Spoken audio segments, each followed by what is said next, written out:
Need to make a payment with the Possible app? Here's how to do it.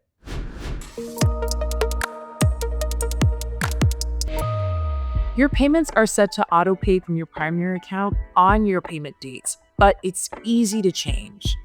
Right here on your dashboard, you can see your balance and your upcoming payments. To pay now, tap Make a Payment. Select the amount, then choose your payment method. Debit card payments are fast. Bank transfers take up to 5 business days to process. Now review your details. Here's where you can see how long payments take, what account it's coming from, and more. Then tap right here and you're all set. And just a reminder, even though you can't use online banks like Chime as your primary account, you can totally use Chime or any other payment method you choose to make payments. Check out our Help Center for more information about making payments. I'm Uzunma with Possible.